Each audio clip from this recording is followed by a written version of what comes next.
Ya, malam ini kita akan kembali melihat Mazmur ya, pasal yang ke-9 ya, dari ayat yang pertama kita akan membahas sampai ayat yang ke-21. Jadi Mazmur ini adalah Mazmur Daud ya, seperti di dalam ayat yang pertama dikatakan Mazmur ini ditulis oleh Daud untuk pemimpin biduan ya, menurut lagu Mutlaben ya. Istilah Mutlaben ini ada penafsir mengatakan arti hurufianya itu adalah suatu kematian, tetapi di dalam Mazmur ini kita melihat justru suatu pujian ya. Jadi banyak penafsir mengatakan ini sesuatu istilah yang tidak terlalu jelas, tetapi juga menunjukkan bahwa itu mungkin merupakan suatu bentuk musik yang dipakai ya untuk atau bentuk pujian yang ditulis, dipakai pada waktu mereka memuji Tuhan. Jadi di sini di dalam Mazmur pasal yang ke-9 ini kita pertama-tama dalam ayat yang kedua sampai ayat yang keempat kita akan melihat bagaimana pemazmur mengucap syukur dan memuji Tuhan karena Tuhan telah menolong mereka.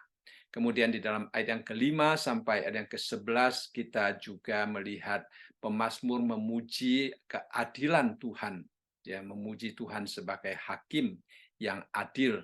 Kemudian kita juga melihat di dalam ayat yang ke-12 sampai ayat yang ke-15, di situ ya pemazmur berdoa supaya Tuhan menyelamatkan dia, ya. Kemudian kita juga melihat di dalam bagian yang terakhir dari ayat yang ke-16 sampai ayat yang ke-21, di situ pemazmur kembali menyanyikan puji-pujian kepada Tuhan sebagai imannya. Dia melihat Tuhan sudah bertindak, ya, Tuhan sudah menghakimi orang-orang fasik. Jadi kita melihat ini adalah satu mazmur yang penuh dengan pujian dan doa di hadapan Allah. Nah, kalau kita membaca di dalam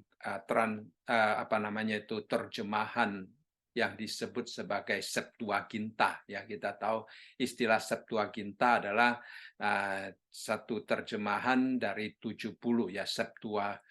Itu Ginta itu menunjukkan 70 imam yang dipakai untuk menerjemahkan Alkitab Perjanjian Lama dari bahasa Ibrani ke dalam bahasa Yunani. Nah, di dalam terjemahan Septuaginta itu pasal yang ke-9 daripada Mazmur dan pasal yang ke-10 itu digabung ya, karena kalau kita melihat di dalam bahasa aslinya, di dalam bahasa Ibrani, setiap dua ayat itu muncul satu alfabet ya. Kalau kita tahu bahwa bahasa Ibrani mempunyai 22 alfabet ya. Jadi setiap dua ayat itu berurutan alfabetnya ya.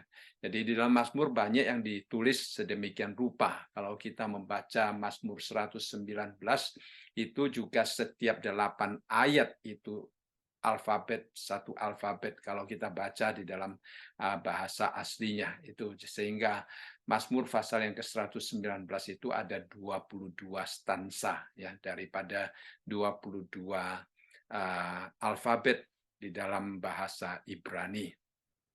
Baik. Jadi ini adalah Mazmur yang ditulis sesuai dengan alfabet, tetapi kalau digabung menjadi dengan pasal yang ke-10 kita akan melihat bahwa ABC-nya itu kelihatan sekali ya.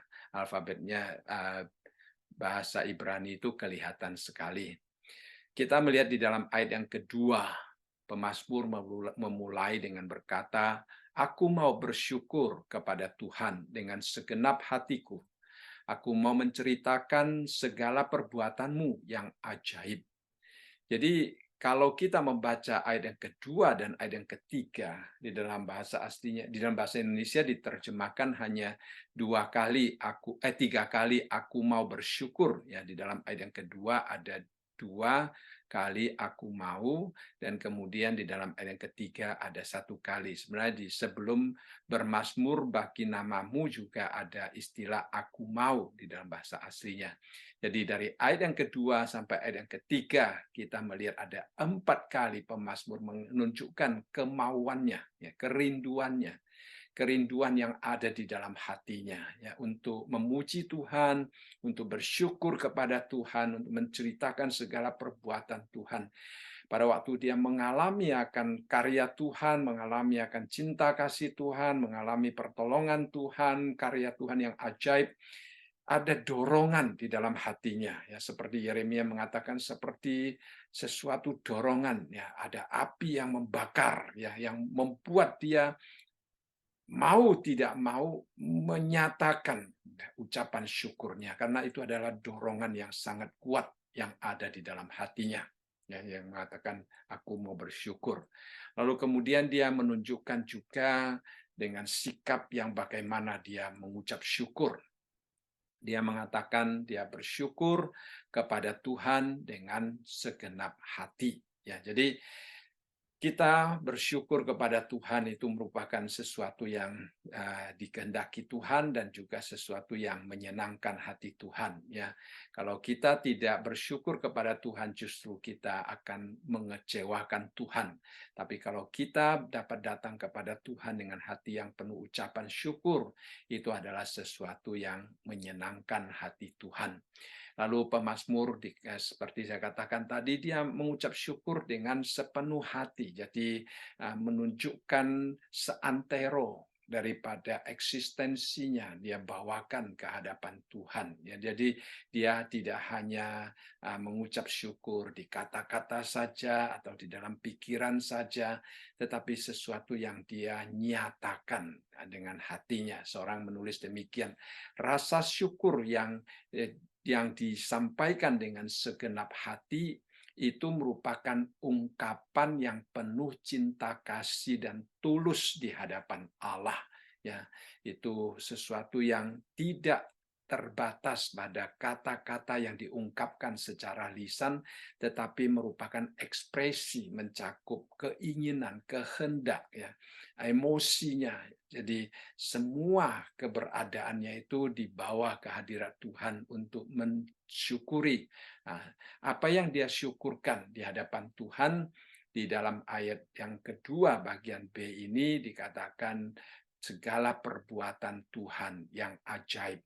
Dia katakan, aku mau menceritakan segala perbuatanmu yang ajaib. Ya, jadi di satu sisi dia bersyukur, yang dia syukuri karena dia sudah mengalami akan segala perbuatan Tuhan yang ajaib. Jadi perbuatan Tuhan yang ajaib itu merupakan sesuatu yang patut kita nyatakan di dalam hidup kita supaya orang-orang juga melalui kita ya dapat mengenal siapakah Tuhan kita, apa yang telah Tuhan lakukan di dalam hidup kita ya. Tuhan sudah melakukan banyak hal yang sangat menakjubkan di dalam kehidupan kita ya. Dikatakan di sini perbuatan yang ajaib. Perbuatan yang ajaib, istilah ajaib ini menunjukkan bahwa perbuatan Tuhan itu merupakan sesuatu yang melampaui natural, ya, hal-hal yang bersifat natural, ya, perbuatan-perbuatan yang bersifat supernatural. Saya percaya di dalam hubungan kita dengan Tuhan, di dalam pengalaman kita dengan Tuhan, kadang-kadang kita mengalami kesulitan di dalam kehidupan kita, baik kesulitan yang besar, kesulitan yang kecil, sekecil apapun, kadang-kadang di dalam hati kita berseru kepada Tuhan, Tuhan tolonglah saya Tuhan. Tuhan bukakanlah jalan kepada saya, Tuhan tuntunlah saya. Dan kita akan mengalami akan kehadiran Tuhan, jalan keluar yang sangat ajaib, saudara sekalian ya, itu akan terjadi ya. Karena apa? Karena kita berseru kepada Tuhan di dalam ketulusan kita dan Tuhan mendengarkan kita. Saya selalu mengalami hal yang demikian ya, dalam masalah besar, dalam masalah kecil, dalam kebutuhan besar, kebutuhan kecil. Kalau saya melakukan sesuatu, saya berdoa dulu, kemudian di dalam saya melangkah dan melakukan, saya kadang-kadang mengalami kesulitan, ya. Nah, saya selalu berdoa, Tuhan, saya meminta petunjuk, meminta pimpinan Tuhan, dan di dalam hal-hal yang sangat nyata, saya selalu merasakan perbuatan Tuhan itu, pimpinan Tuhan, pertolongan Tuhan itu tepat pada waktunya. Jadi pemazmur di sini mengalami akan perbuatan Tuhan yang ajaib. Kalau dia tidak mengalami, dia tidak dapat menceritakan. Ya, kalau kita tidak mengenal Tuhan kita, kita juga tidak dapat menyampaikan kepada dunia siapakah Tuhan kita. Kalau kita tidak mempunyai konsep yang benar tentang Tuhan, kita juga tidak dapat bersaksi untuk Tuhan. Ya, kalau kita tidak mengalami perbuatan Tuhan yang ajaib, kalau kita tidak mengalami, karena kita kadang-kadang juga tidak mengizinkan Tuhan untuk bertindak di dalam hidup kita. Kadang-kadang kita secara sadar atau tidak sadar kita gampang untuk melakukan segala sesuatu secara rutinitas atau menganggap itu sesuatu yang sudah sewajarnya, sehingga kadang-kadang kita gampang untuk mengizinkan Tuhan untuk bertindak dan bekerja di dalam hidup kita. Nah, kita harus selalu sadar bahwa Tuhan menciptakan kita sebagai manusia yang memiliki kehendak yang bebas. Ya, kita boleh menyerahkan otoritas kita kepada Tuhan atau kita tetap memegang sendiri di dalam kehidupan kita. Kita boleh melangkah dengan di bawah pimpinan Tuhan atau kita boleh melangkah sesuai dengan keinginan kita sendiri. Jadi kadang-kadang kita kalau tidak mengizinkan Tuhan untuk bekerja di dalam hidup kita, maka mungkin kita tidak akan sungguh-sungguh merasakan perbuatan Tuhan itu ajaib. Dan kalau kita tidak merasakan perbuatan itu ajaib, maka kita juga tidak dapat seperti pemazmur yang berkata, "Aku mau menceritakan segala perbuatanmu yang ajaib." Jadi kita patut ya selalu di dalam hidup kita, hidup di dalam doa, hidup dalam berserah, sehingga kita akan menyaksikan dan merasakan campur tangan Tuhan yang kadang-kadang sungguh-sungguh di luar ya, pikiran, bayangan, atau permohonan kita. Tuhan itu melakukannya untuk kita. Ayat yang ketiga dikatakan, aku mau bersukacita dan bersukaria karena engkau bermazmur bagi namamu yang maha tinggi. Jadi di satu sisi dia berkata kepada Tuhan, Tuhan aku mau memberitakan, aku mau menyampaikan kepada dunia tentang apa yang telah engkau lakukan di dalam hidupku. Kemudian setelah itu dia di hadapan Tuhan, dia menunjukkan tentang sukacitanya. Ya. Dia merasa bahwa Tuhan itu tidak pernah meninggalkan dia. Seorang yang sungguh-sungguh hidup takut akan Tuhan, ya, di dalam hatinya pasti ada sukacita yang sejati, yang berasal daripada Tuhan. Ya. Di dalam hidupnya pasti ada puji-pujian yang keluar, seperti pemazmur mengatakan, aku mau bermazmur bagi namamu, ya maha tinggi. Kita melihat dia menyebut Tuhan dengan penuh hormat. Ya. Nah, jadi kita melihat di sini pemazmur, dia bersukaria, dia bersukacita, dia bermazmur bagi nama Tuhan, karena dia merasakan perbuatan Tuhan yang ajaib. Seorang penulis mengatakan demikian. Daud, dia adalah seorang raja, dia selalu keluar untuk berperang, dan dia menghadapi banyak musuh, ya.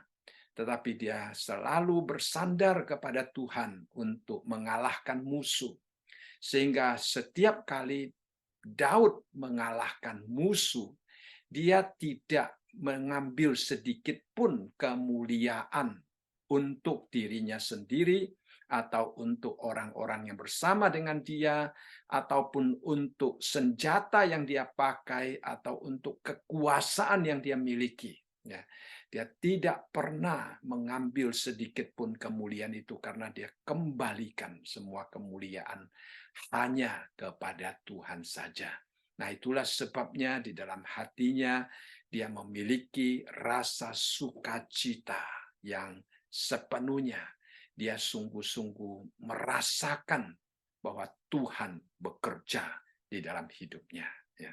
Jadi itu adalah sesuatu contoh yang sangat baik bagi kita, ya.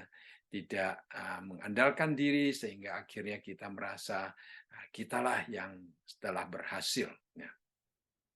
Istilah maha tinggi di sini adalah Elion. Ya. Nah, kadang-kadang kita melihat ada orang gereja juga memakai nama Elion. Elion itu adalah Tuhan yang maha tinggi.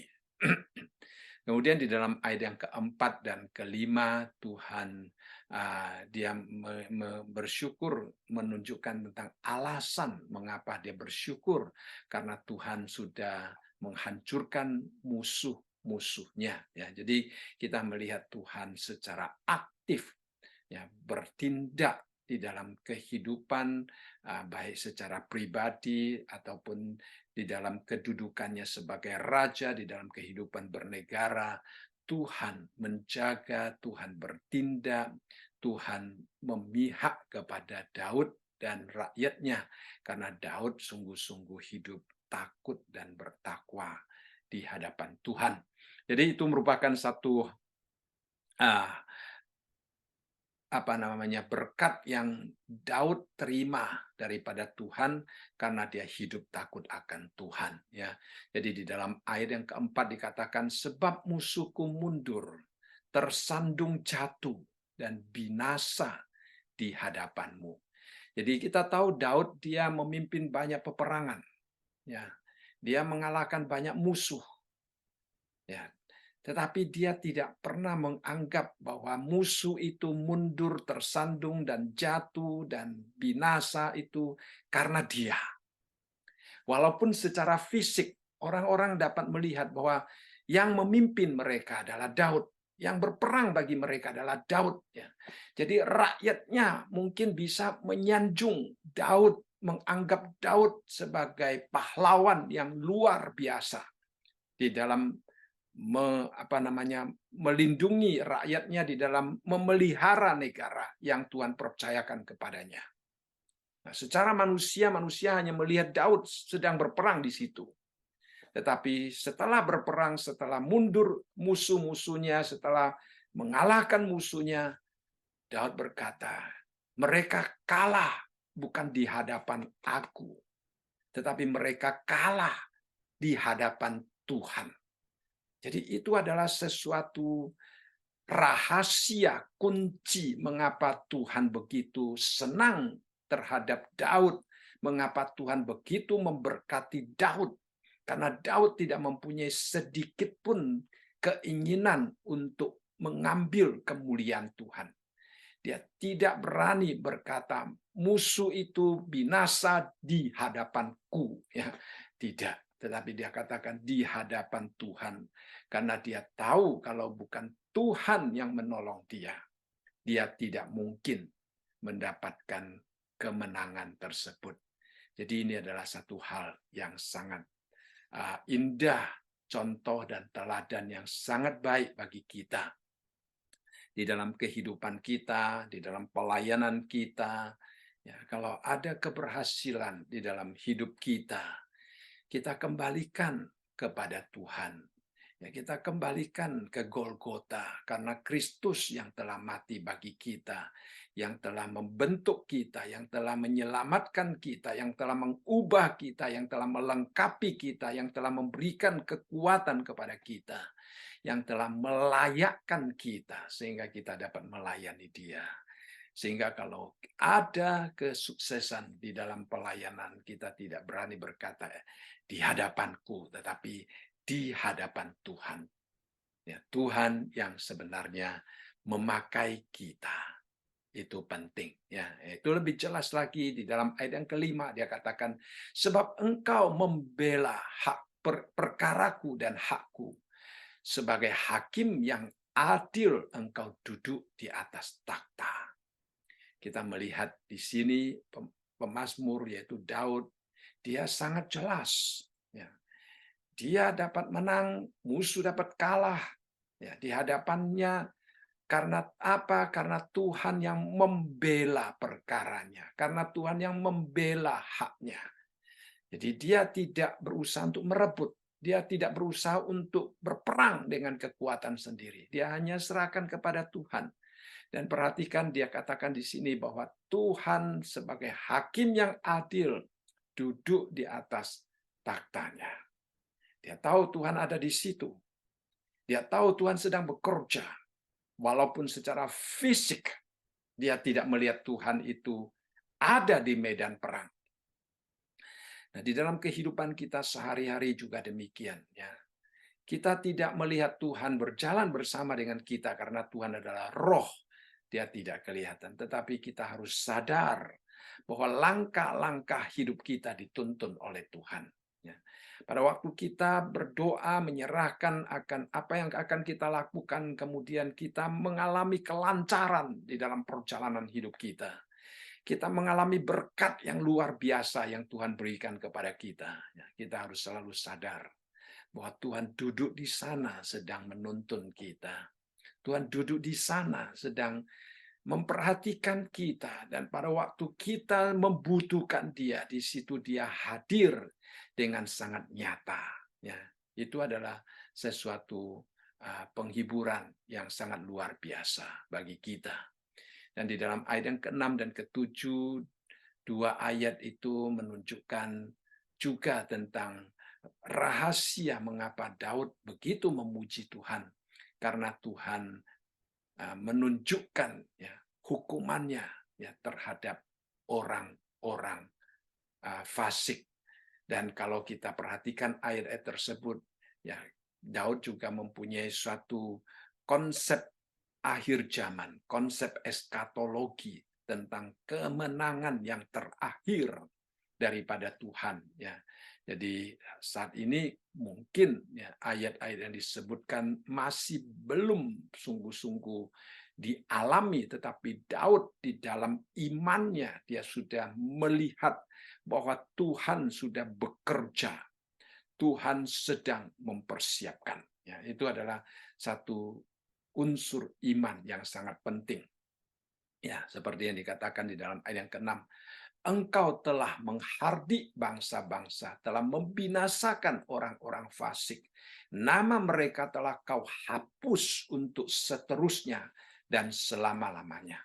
Nah, tentunya ayat ini kalau kita melihat di dalam hari ini, saudara sekalian, ya, nah, bangsa-bangsa di sini adalah orang-orang yang memusuhi Allah.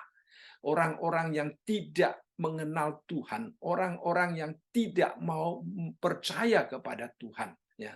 Itu sejajar dengan istilah orang-orang fasik di sini, ya. Jadi dia katakan Tuhan sudah menghardik bangsa-bangsa. Tuhan telah membinasakan orang-orang fasik.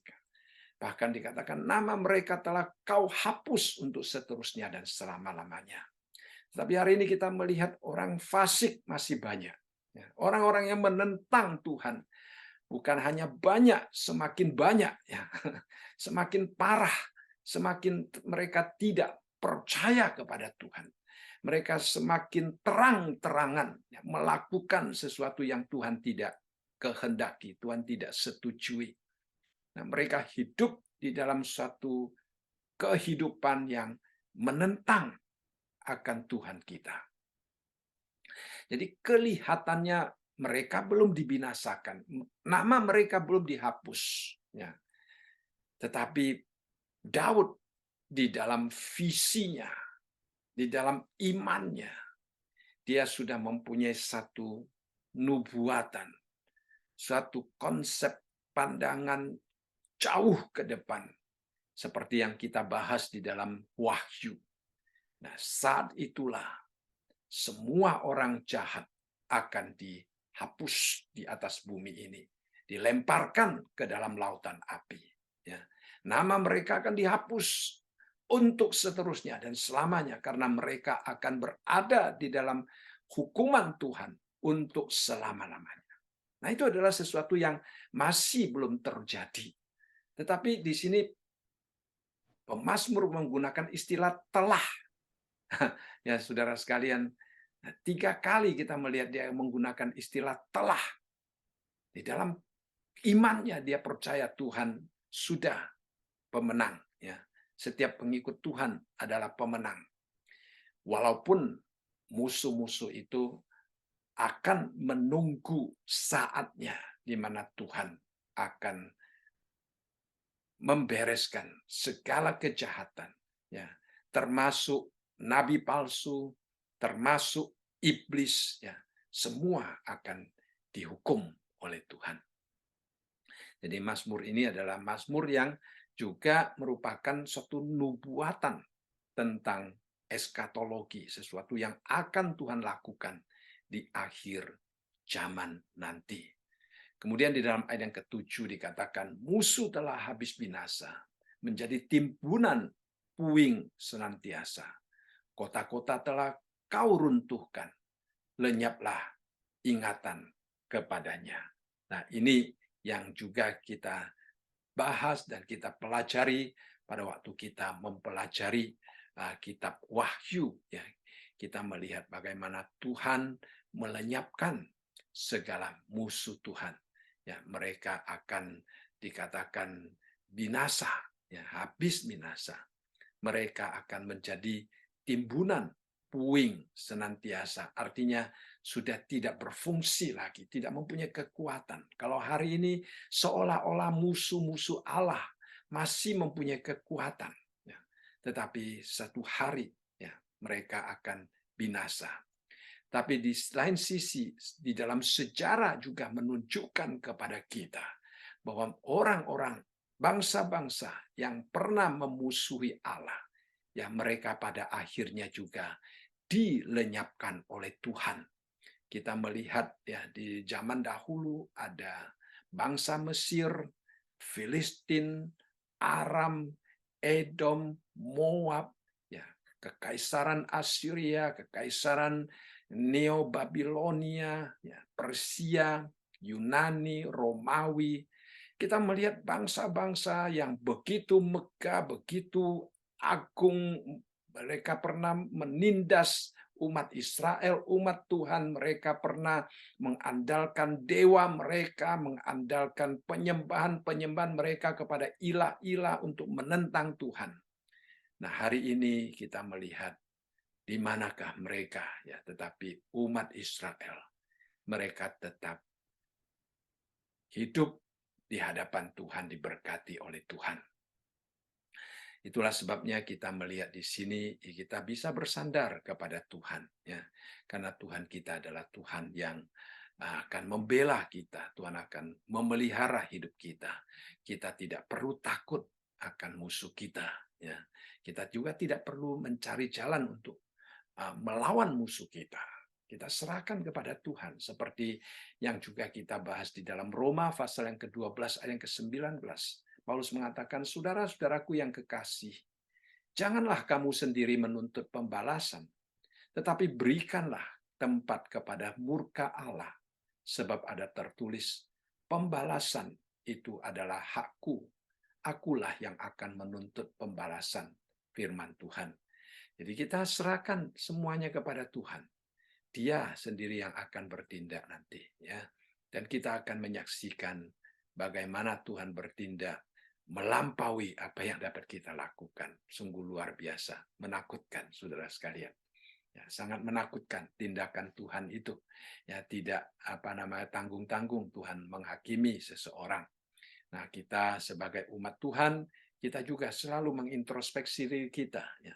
Tuhan kita adalah Tuhan yang kudus, Tuhan yang adil, Tuhan yang suci, Tuhan yang bertindak sesuai dengan standar Dia, bukan standar kita. Ya, jadi kita melihat kalau dikatakan musuh akan dilenyapkan, nama mereka akan dihapus untuk selama-lamanya, itu adalah sesuai dengan standar Tuhan. Ya, kita selalu bertanya, apakah saya berada di sisinya Tuhan atau di sisi yang melawan Tuhan? Adakah pikiran saya melawan pikiran Tuhan? Adakah kehendak saya melawan kehendak Tuhan? Apakah ada kerinduan di dalam hati saya yang tidak disenangi oleh Tuhan? Kita selalu harus bertanya kepada diri kita sendiri. Jangan sampai kita menempatkan posisi kita di tempat yang dimusuhi oleh Tuhan, akhirnya kita malah menjadi musuh Allah yang tidak dapat diterima oleh Allah. Kita harus hati-hati. Lalu kita melihat di dalam ayat yang ke-8. Ya, ayat yang ke-8 dia katakan, tetapi Tuhan bersemayam untuk selama-lamanya. Taktanya didirikannya untuk menjalankan penghakiman. Ada seorang penulis, dia menulis dengan sangat indah. Dia mengatakan, takhta Allah didirikan untuk menjalankan penghakiman. Bagi orang jahat, takhta Allah adalah simbol hukuman yang menakutkan. Tetapi bagi orang benar, takhta Allah adalah simbol keselamatan dan berkat. Ya, saya rasa ini penting sekali bagi kita untuk selalu bersyukur karena kita dibenarkan di dalam Yesus Kristus. Sehingga takhta Allah bukan lagi satu simbol hukuman yang sangat menakutkan, melainkan merupakan simbol keselamatan dan berkat di dalam hidup kita. Mengapa demikian? Karena melalui salib, Yesus Kristus sudah menanggung hukuman yang seharusnya kita tanggung. Sehingga kita sebagai orang-orang yang percaya, yang sudah dikuduskan Allah, kita dapat mendekati takhta Allah dengan tanpa takut dan gentar. Jadi di sini juga mengatakan Tuhan bersemayam di takhtanya untuk selama-lamanya. Ya, Tuhan kita adalah Tuhan yang kekal, dari kekal sampai kekal. Jadi Tuhan bersemayam di atas takhtanya. Walaupun hari ini di tengah-tengahnya kita melihat seolah-olah iblis lagi bertakhta, iblis lagi bekerja. Kadang-kadang kita melihat orang yang tidak percaya kepada Tuhan, seolah-olah mereka lebih berkuasa daripada kita. Seolah-olah mereka melakukan hal-hal yang jahat tetapi tidak ada imbalannya, tidak ada hukumannya. Saudara, kita tidak perlu khawatir, tidak perlu bingung, dan juga tidak perlu Alkitab mengatakan iri hati terhadap mereka. Ya, karena apa? Karena kita tahu bahwa Tuhan berada di atas takhtanya dari kekal sampai kekal. Dia melihat semuanya itu. Tuhan belum bertindak, Tuhan belum melakukan sesuatu terhadap mereka. Bukan karena Tuhan tidak bertindak, melainkan karena waktunya Tuhan belum tiba. Jadi kita percayakan semuanya kepada Tuhan. Yang paling utama bagi kita adalah kita berada di depan takhta Tuhan sebagai orang benar di hadapan Tuhan, sehingga takhta Allah itu merupakan simbol keselamatan, kebahagiaan, pemeliharaan, perlindungan bagi kita. Ya, jadi sama seperti kalau kita di depan polisi, ya, kita merasa aman karena kita dilindungi. Tetapi orang yang melakukan kejahatan, kalau melihat polisi, mereka merasa terganggu, mereka merasa takut, ya, mereka mau bersembunyi-sembunyi. Mereka merasa operasi mereka terganggu. Ya. Tetapi kita tidak. Kalau di depan ada polisi, kita merasa kita aman, ya, karena kita mendapatkan perlindungan. Nah, itu di depan takhta Tuhan juga demikian. Kalau kita benar di hadapan Tuhan, kita merasakan, wah, Tuhan berada di atas takhtanya, melihat dengan sangat jelas setiap detail kehidupan saya. Itu adalah sesuatu yang sangat indah. Karena kita dilindungi oleh Tuhan. Tetapi bagi orang yang melakukan kejahatan, dia tidak ingin Tuhan mengetahui akan perbuatannya. Ya, seperti Yohanes mengatakan, Yesus Kristus adalah terang dunia, terang telah datang ke dalam dunia. Tetapi dunia lebih menyukai kegelapan daripada terang, karena mereka tidak ingin perbuatan mereka dilihat oleh Tuhan. Nah, itulah takhta Tuhan. Ya. Bagi kita, itu adalah simbol keselamatan dan kebahagiaan.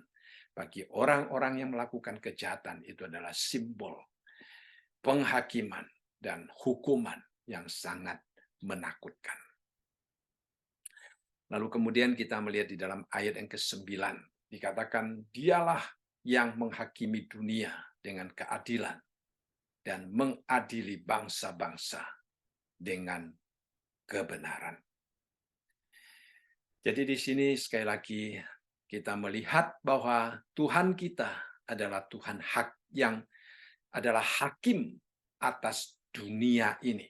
Dialah yang menghakimi dunia.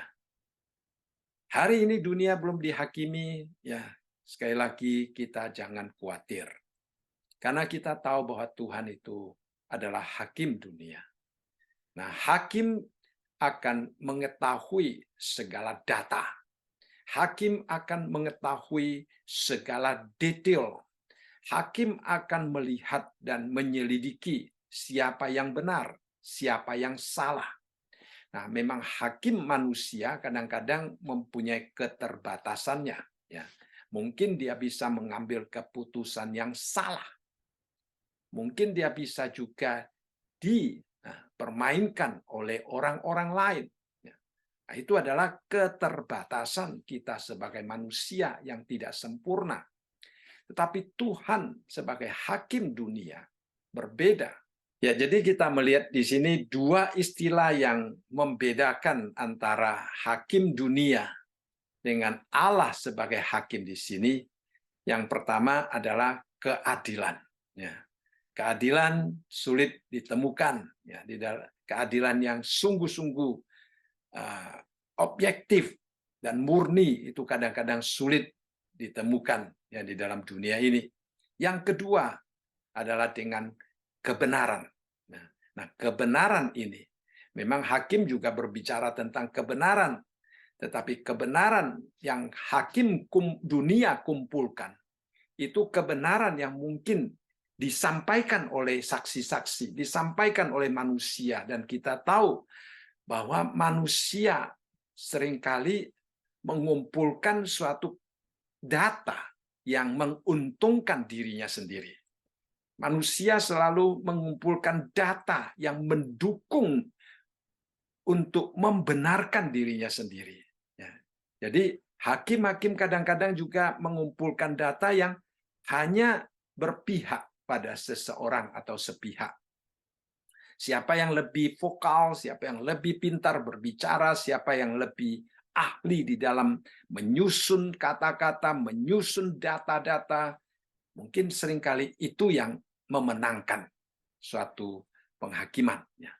Tetapi lain dengan Tuhan, dia sudah mempunyai datanya sendiri, dia punya kebenaran sendiri, dia punya ukuran sendiri. Jadi manusia tidak dapat mencoba untuk mengelabui atau memakai cara sendiri atau memakai kebenaran sendiri untuk mengelabui Tuhan. Tidak bisa. Jadi dua unsur ini menghibur kita bahwa kalau Tuhan yang menghakimi dunia, maka kita tidak perlu khawatir tentang apapun juga. Bersyukur sekali, saudara sekalian, ya. Kita walaupun di dalam dunia ini kita kadang-kadang menghadapi orang yang lebih kuat dari kita, orang yang lebih jahat, ya, yang kita tidak dapat hindari, tetapi kita tahu Tuhan kita adalah hakim yang duduk di atas takhtanya untuk selama-lamanya. Kemudian di dalam ayat yang ke-10 sampai ayat yang ke-13 kita akan melihat tentang pentingnya penghakiman Tuhan, ya. Bagaimana Tuhan melakukan penghakiman dan bagaimana Tuhan menyelamatkan mereka yang tertindas. Ya, saudara dan saya, kalau kita merasa hidup di dalam dunia ini, kadang-kadang selalu merasa seperti kitalah orang yang ditindas, ya. Jangan kecewa, karena Tuhan saatnya tiba, Dia akan membela kita. Dalam ayat yang ke-10 dikatakan, demikianlah Tuhan adalah tempat perlindungan bagi orang yang terinjak, tempat perlindungan pada waktu kesesakan. Nah, kita bersyukur sekali, ya. Tuhan adalah tempat perlindungan Apa yang dimaksudkan dengan tempat perlindungan? Artinya kita boleh mendapatkan pemeliharaan, penjagaan. Ya. Pada waktu musuh menyerang kita, ya, walaupun kita tidak mampu melawan mereka, walaupun kadang-kadang kita, seperti yang dikatakan di sini, terinjak, kita ditekan sampai kita merasa kita tersesat, tidak mampu untuk berdiri, ya, waktu kesesakan. Tapi kita di dalam jiwa kita tetap boleh berfokus kepada Tuhan. Kita tetap boleh menengadah kepada Tuhan. Nah, bukan berarti bahwa kita akan langsung terlepas daripada injakan ataupun tekanan daripada musuh. Mungkin secara fisik kita belum terlepas, tetapi hati kita tidak diinjak. Hati kita tidak tertekan. Nah, itu yang paling penting. Ya. Di tengah-tengah penderitaan kita tetap boleh memiliki hati yang damai, hati yang sukacita, karena kita mendapatkan perlindungan di dalam Tuhan. Nah, itu sesuatu yang tidak dapat dialami oleh orang-orang yang tidak memiliki Tuhan. Tidak dapat dialami oleh orang-orang yang tidak dilindungi oleh Tuhan. Jadi itulah saudara sekalian ya. Pada waktu kita tersesat, pada waktu kita diinjak, ya, jangan putus asa, jangan kecewa, hati kita tetap menengadah kepada Tuhan. Dan disitulah mungkin secara fisik kita masih belum terlepas daripada tekanan-tekanan itu, tetapi di dalam hati kita sudah mendapatkan kelepasan daripada Tuhan. Dia yang memelihara hati kita, supaya hati kita tidak terbawa ke dalam keputusasaan. Itu yang paling penting. Ya. Kemudian di dalam ayat yang ke-11 dikatakan, orang yang mengenal namamu percaya kepadamu, sebab tidak kau tinggalkan orang yang mencari engkau, ya Tuhan. Indah, ya saudara sekalian. Indah sekali. Ini adalah sesuatu janji. Ya, ini adalah sesuatu pegangan setiap kita yang percaya kepada Tuhan. Nah, banyak penafsir mengingatkan kita. Saya rasa ini adalah satu peringatan yang baik. Ada istilah mengenal dan ada istilah percaya. Ini adalah dua hal yang berbeda. Kita bertanya, hubungan kita dengan Tuhan adalah karena kita mengenal Tuhan atau karena kita percaya sepenuhnya kepada Tuhan. Ya, saya rasa ini satu peringatan yang sangat baik. Kita tidak hanya mengisi keagamaan kita dengan pengetahuan-pengetahuan, tetapi juga harus merupakan suatu relasi kita dengan Tuhan. Kepercayaan, keyakinan penuh, penyerahan penuh kita kepada Tuhan. Nah, dikatakan pemazmur, orang yang mengenal namamu, percaya kepadamu. Kita tahu banyak juga orang yang tidak mau percaya kepada Tuhan. Lalu istilah sebab di sini dalam bahasa aslinya mempunyai arti janji, ya. Mempunyai arti keyakinan, yaitu Tuhan tidak akan meninggalkan orang-orang yang mencari Dia. Dia katakan, sebab tidak kau tinggalkan orang yang mencari Engkau, ya Tuhan. Sungguh indah, saudara sekalian. Kadang-kadang kita bisa meninggalkan Tuhan. Kadang-kadang kita bisa melupakan Tuhan. Tetapi Tuhan Yesus pernah memberikan satu contoh, yaitu anak yang hilang. Saya yakin kita sangat familiar dengan anak yang hilang itu. Tapi kita perlu kadang-kadang merenungkan, ya. Apakah saya seperti anak yang pertama pada waktu melihat adik saya kembali, hati saya jadi iri hati, tidak senang?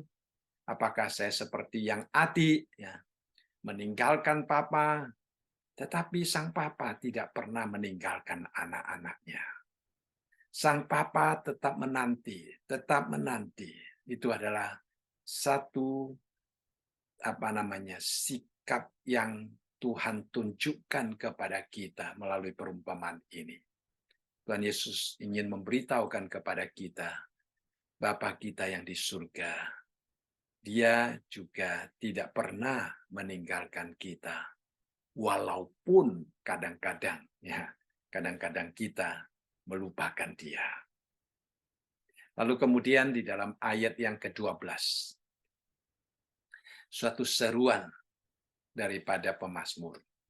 Karena dia sudah mengalami bagaimana Tuhan itu setia, bagaimana Tuhan itu hakim yang adil, bagaimana Tuhan memihak orang yang benar dan mengalahkan musuh-musuh. Bagaimana musuh-musuh Tuhan semua runtuh, jatuh, bahkan binasa di hadapan Tuhan. Setelah dia menyampaikan kabar yang begitu indah daripada Tuhan, lalu dia mengajak umat Tuhan dan berkata, bermazmurlah bagi Tuhan yang bersemayam di Sion. Beritakanlah perbuatannya di antara bangsa-bangsa.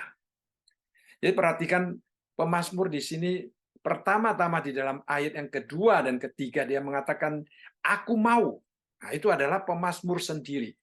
Mengapa dia mau memuji Tuhan? Mengapa dia mau bermazmur bagi Tuhan? Mengapa dia mau memberitakan perbuatan Tuhan? Karena dia mengalami perbuatan Tuhan yang indah itu.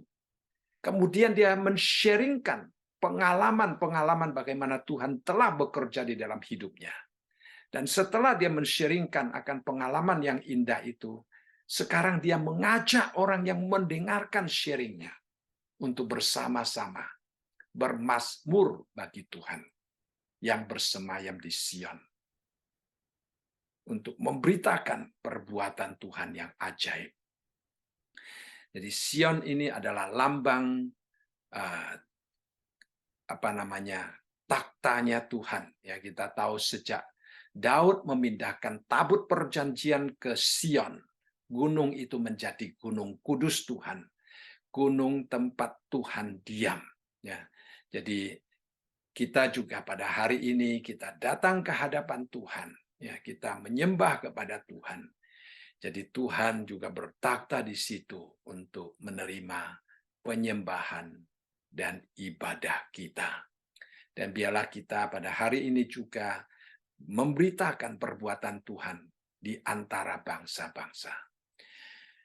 Perhatikan di sini juga satu hal yang sangat indah sebenarnya yang sudah dipercayakan Tuhan kepada umat Israel, yaitu untuk memberitakan Tuhan kepada bangsa-bangsa.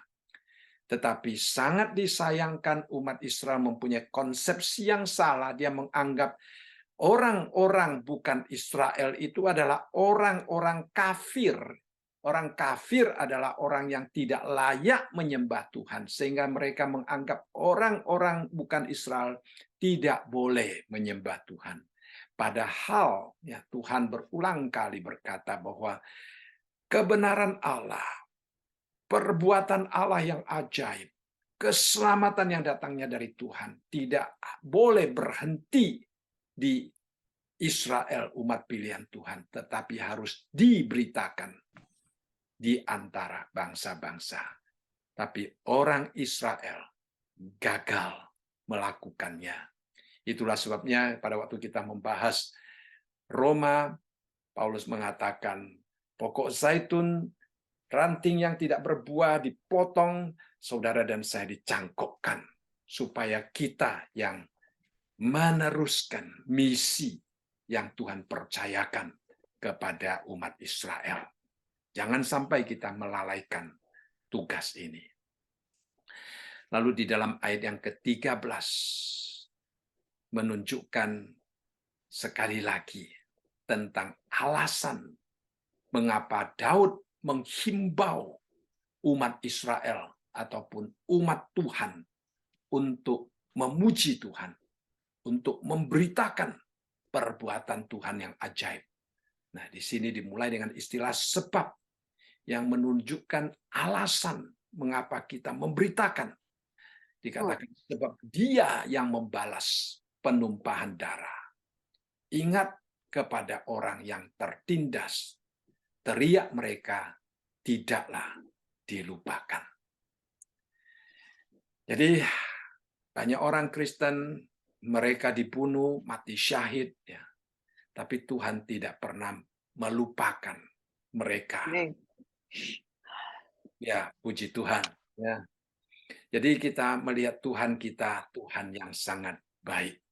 Ya, Tuhan yang melindungi anak-anaknya. Ya, seperti yang kita bahas, waktunya Tuhan nanti akan nyata di dalam pemeliharaannya. Ya, seperti di dalam Wahyu juga kita melihat banyak orang-orang yang mati syahid. Mereka bertanya, Tuhan, kapan Engkau menunjukkan pembalasan terhadap mereka yang menumpahkan darah? Akan datang waktunya, saudara sekalian. Akan datang waktunya, dan setelah kita melihat seluruh kitab Wahyu, kita melihat waktunya Tuhan tiba. Tuhan akan membalas. Jadi di sini mengatakan Tuhan tidak melupakan. Saudara, kalau hari ini engkau tertindas, berteriaklah kepada Tuhan. Dia mendengarkannya. Dia mengetahuinya. Dan dia akan menopang hidupmu. Dia tidak pernah melupakan engkau. Ya. Lalu kita melihat di dalam ayat yang ke-14. Ayat yang ke-14 di sini dikatakan, dia kembali datang kepada Tuhan. Dia berdoa lagi kepada Tuhan. Dia katakan, kasihanilah aku ya Tuhan.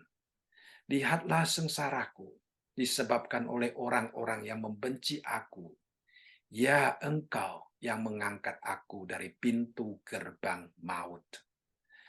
Dari ayat yang ke-14 sampai ayat yang ke-21 kita akan melihat isi doa daripada pemazmur. Jadi pemazmur dia pertama-tama dia sudah mengalami akan campur tangan Tuhan yang luar biasa sehingga dia memberitakan.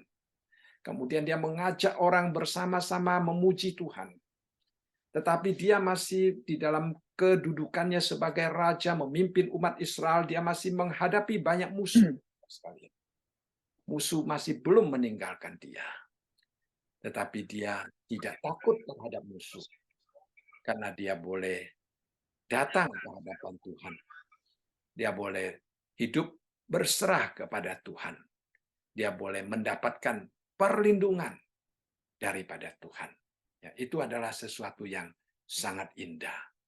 Dan dikatakan di sini, dia berkata, Engkau yang mengangkat aku dari pintu gerbang maut. Nah, pintu gerbang maut itu Hades. Itu tempat di mana orang-orang mati berada. Jadi sebenarnya pemazmur dia pada waktu itu merasakan dia seolah-olah sudah hampir meninggal dunia karena tekanan, karena kejahatan daripada orang-orang yang memusuhinya. Seolah-olah dia sudah berada di pintu gerbang, belum masuk ke ruangnya, masih di pintu gerbangnya. Ya. Dia satu langkah lagi sudah melewati pintu gerbang, berada di dalam maut. Nah, saudara, saya tidak tahu apakah saudara pernah mengalami hal yang sama. Ya, seolah-olah kita sudah tidak mempunyai kekuatan lagi untuk menghadapi kejahatan yang dilakukan oleh orang lain. Kita sudah pasrah, sudah tidak berdaya. Kita seperti berada di depan pintu gerbang, tapi belum melewati pintu gerbang. Kalau sudah lewati pintu gerbang, sudah berarti di dalamnya. Nah, ini pemazmur mengatakan, dia sudah berada di pintu gerbang, tetapi Tuhan mengangkat dia. Tuhan melepaskan dia. Nah, ini adalah pengalaman yang luar biasa indahnya. Ya, saudara, kita jangan khawatir, jangan kecewa dengan keadaan kita, tetapi menengadah kepada Tuhan. Tuhan tidak membiarkan kita melangkahi pintu gerbang itu, kemudian berada di seberang sana. Tidak, Tuhan akan menunjukkan pertolongannya pada waktunya. Kemudian di dalam ayat yang ke-15 ada satu istilah supaya. supaya aku menceritakan segala perbuatanmu yang terpuji dan bersorak-sorak di pintu gerbang Putri Sion karena keselamatan yang daripadamu. Jadi, Daud ingin menunjukkan kalau dia sudah melangkah pintu gerbang maut, berarti dia sudah tidak dapat memuji Tuhan lagi. Dia tidak dapat menceritakan perbuatan Tuhan yang ajaib itu. Tetapi karena Tuhan telah mengangkat dia daripada pintu gerbang sehingga dia tidak berada di dalam maut, maka dia dapat menceritakan. Lalu kemudian di sini juga ada pintu gerbang yang lain, yaitu pintu gerbang Putri Sion. Nah, ya, pintu gerbang Putri Sion adalah tempat di mana orang-orang Israel berkumpul. Nah, istilah Putri Sion ini adalah satu istilah yang menggambarkan tentang penduduk kota Yerusalem. Ya, dianggap sebagai Putri Sion. Ya, jadi suatu di dalam bahasa Indonesia diterjemahkan sebagai putri, ya, karena istilah Sion itu menggunakan feminin. Ya. Jadi ini merupakan sesuatu gambaran tentang umat Israel. Mereka berkumpul di sana, kemudian mereka saling men-sharingkan tentang keselamatan, tentang karya Tuhan, tentang perbuatan Tuhan yang ajaib. Ya, mereka bersama-sama saling mendukung, saling mendoakan di tempat itu. Ya, mereka sering berkumpul di dekat pintu gerbang Putri Sion. Jadi pemazmur mengatakan, Tuhan, saya bersyukur karena Engkau mengangkat aku daripada pintu gerbang maut, supaya aku dapat menyampaikan perbuatanmu di pintu gerbang Putri Sion. Dua pintu gerbang yang berbeda, tetapi mempunyai arti yang sama sekali berbeda. Ya, jadi ini adalah pintu gerbang di mana umat Israel boleh bersama-sama memuji, memuliakan Tuhan, bersorak-sorai di hadapan Tuhan. Kemudian di dalam ayat yang ke-16, sekali lagi dia berbicara tentang bangsa-bangsa. Dia katakan bangsa-bangsa terbenam dalam pelubang yang dibuatnya. Kakinya tertangkap dalam jaringan yang dipasangnya sendiri. Nah, ini adalah sesuatu iman yang kita miliki. Ya, kita ingat di dalam Mazmur pasal yang kedua juga menunjukkan hal yang sama. Ya, bangsa-bangsa di sini adalah negara asing, mereka yang tidak percaya kepada Tuhan. Ya, dikatakan mereka menggali lubang. Untuk apa mereka menggali lubang? Pada waktu kita membahas di dalam pasal yang ke-7 ayat yang ke-15 juga mengatakan bahwa mereka jatuh ke dalam lubang yang mereka gali. Mengapa mereka menggali lubang? Untuk mencelakakan. Mengapa mereka memasang jaring, memasang jerat untuk menjatuhkan orang lain? Ya. Tetapi dikatakan di sini bahwa mereka justru terbenam dalam pelubang yang dibuatnya. Ya, mereka tertangkap dalam jaring yang dipasangnya sendiri. Jadi di satu sisi mengingatkan kita tidak perlu pakai cara kita untuk membalas orang lain. Serahkan kepada Tuhan. Ya, Tuhan itu adil. Tuhan itu akan bertindak dengan keadilannya. Puji Tuhan, saudara sekalian. Ya. Lalu di dalam ayat yang ke-17 dikatakan, Tuhan telah memperkenalkan dirinya. Ia menjalankan penghakiman. Orang fasik terjerat dalam perbuatan tangannya sendiri. Di sini ada istilah higayon dan selah. Ya, kita pernah membahas selah itu adalah tanda istirahat. Ya. Sedangkan higayon, saya mencoba untuk menyelidiki istilah higayon ini. Ya. Nah, higayon ini di dalam Mazmur pasal yang ke-19 ayat yang ke-14 diterjemahkan sebagai pikiran. Lalu di dalam ayat pasal yang ke-92 ayat yang kedua diterjemahkan sebagai suara yang anggun. Nah, di sini tidak diterjemahkan, hanya ditulis higayon. Ya. Higayon ini sebagian orang mengatakan mungkin itu adalah suatu not musik atau suatu selingan, ya, sehingga dikatakan orang merenungkan ya, pikiran, atau suatu suara yang anggun yang menunjukkan tentang bagaimana indahnya pada waktu kita memuji Tuhan kita. Dikatakan Tuhan telah memperkenalkan dirinya. Ia menjalankan penghakiman. Orang fasik terjerat dalam perbuatan tangannya sendiri. Jadi Tuhan, dia secara aktif dan berinisiatif memperkenalkan dirinya. Dan disitulah dia akan menunjukkan keadilan yang dibutuhkan oleh orang-orang yang hidup takut akan Tuhan. Dikatakan dia akan menjalankan penghakiman. Lalu kalimat yang terakhir itu adalah satu kalimat yang netral. Dia katakan orang fasik terjerat dalam perbuatan tangannya sendiri. Jadi saya katakan netral karena apa? Karena dia tidak mengatakan apakah ini Israel atau bangsa-bangsa lain. Tetapi baik Israel ataupun bangsa-bangsa lain, kalau hidupnya fasik, dia akan terjerat. Nah, istilah fasik di sini, ya, kadang-kadang orang mempunyai pengertian itu adalah orang-orang yang melakukan perbuatan-perbuatan dosa yang sangat tidak disenangi Tuhan. Tetapi istilah fasik sebenarnya adalah orang-orang yang menyangkal Tuhan. Orang-orang yang menolak Tuhan. Orang-orang yang tidak percaya kepada Tuhan. Jadi mereka yang tidak percaya kepada Tuhan, mereka akan terjerat, ya, mereka akan binasa karena perbuatan mereka sendiri.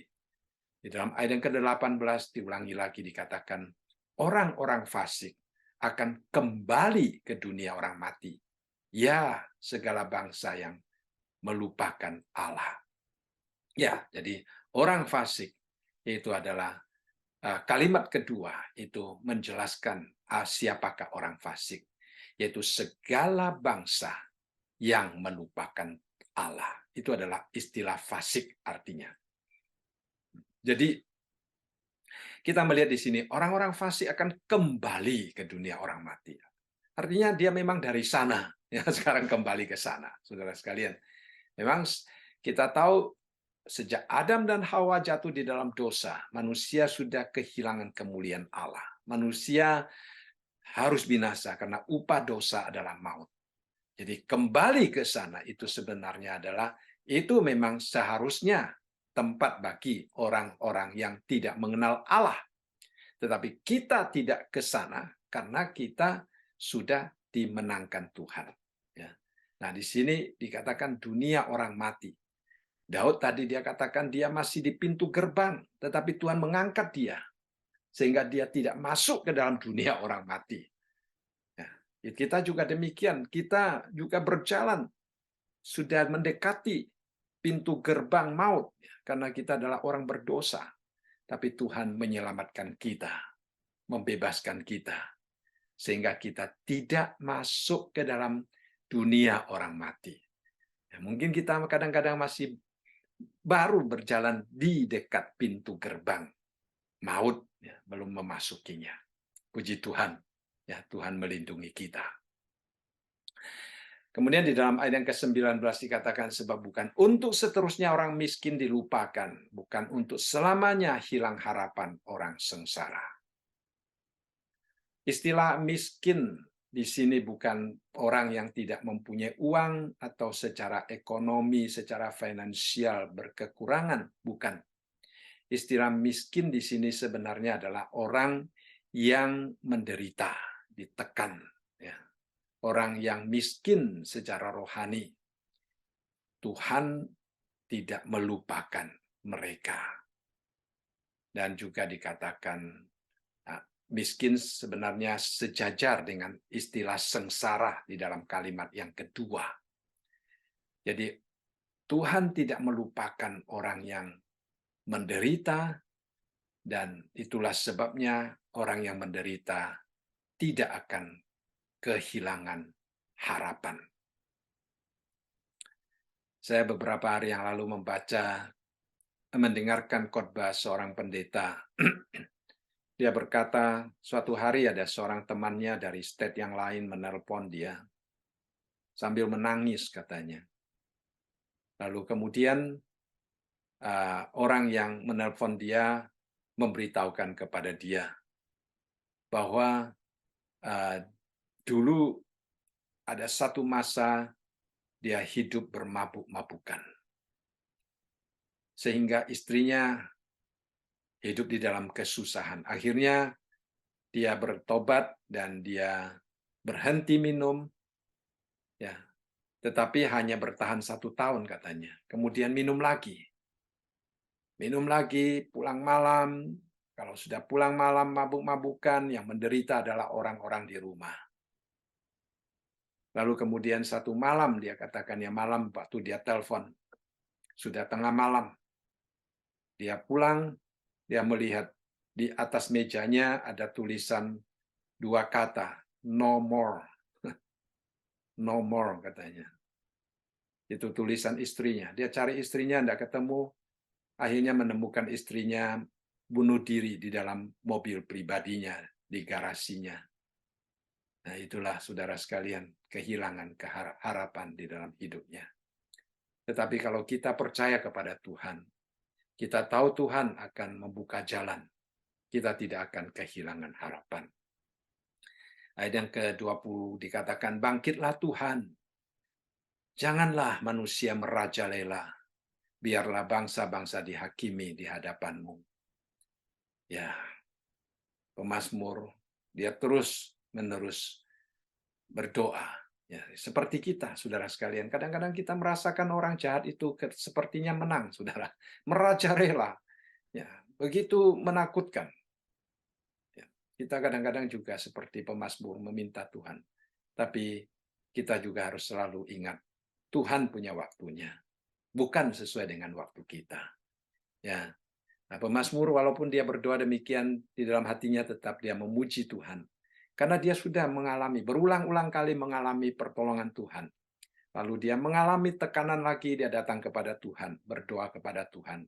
Ini adalah cara yang benar. Ya, saudara sekalian, bukan berarti kita setelah percaya kepada Tuhan, kita bebas masalah. Tidak. Masalah akan ada. Yang penting bagaimana kita menghadapinya. Kita serahkan kepada Tuhan. Ya. Dan ayat yang terakhir dia katakan, biarlah mereka menjadi takut ya Tuhan, sehingga bangsa-bangsa itu mengakui bahwa mereka manusia saja. Ya, itulah, saudara, satu teladan yang indah daripada Daud. Di dalam hidupnya, dia mengalami perbuatan Tuhan yang ajaib, dia memuji Tuhan, kemudian dia menghadapi tekanan lagi, dia datang kepada Tuhan, lalu dia berdoa kepada Tuhan. Tuhan melepaskan dia, Tuhan menunjukkan pertolongannya. Dia memuji Tuhan lagi. Kalau dia menghadapi tantangan lagi, dia berdoa kepada Tuhan lagi. Mengalami pertolongan Tuhan, dia memuji Tuhan lagi.